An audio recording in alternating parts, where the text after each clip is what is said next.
জেলা স্তরের গানের প্রতিযোগিতার জন্য সকাল সকাল পৌঁছালাম বাঁকুড়াতে।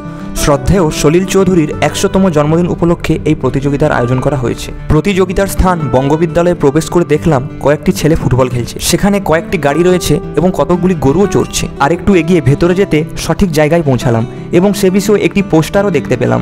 এই স্কুলটাকে দেখে হাজারদুয়ারি ফিল আসছিল। বাঁকুড়া জেলার নানান ব্লক থেকে একে একে প্রতিযোগীরা এখানে আসবে। এখানে নাম রেজিস্টার করার পর একটি মেডেল, একটি কুপন ও টিফিন পাওয়া গেল। আস্তে আস্তে ভিড় বাড়লো এবং লাইনটি ক্রমশ দীর্ঘ হতে লাগলো। এরপর বিভিন্ন কক্ষে প্রতিযোগিতা চলবে। প্রতিযোগিতার শেষে আমাদের সমবেত সঙ্গীতের দল উদয়ন প্রথম স্থান অধিকার করে এবং আমাদের জুনিয়র ভাই বোনদের নিয়ে একটি দল কোরক এই প্রতিযোগিতায় দ্বিতীয় স্থান অধিকার করে। এই দুটি দলই রাজ্য স্তরের জন্য কোয়ালিফাই করে যায়। প্রতিযোগিতা শেষ করে আমরা কিছু খাবার উদ্দেশ্যে রাস্তা দিয়ে হেঁটে যাচ্ছিলাম। মনে হচ্ছিল আমরা বরযাত্রী। আমাদের ভিড় দেখার জন্য দোকানের পুতুলও বেরিয়ে এসেছে।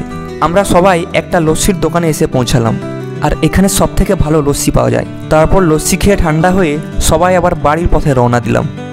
রাজ্য স্তরের প্রতিযোগিতাগুলি কলকাতায় অনুষ্ঠিত হবে।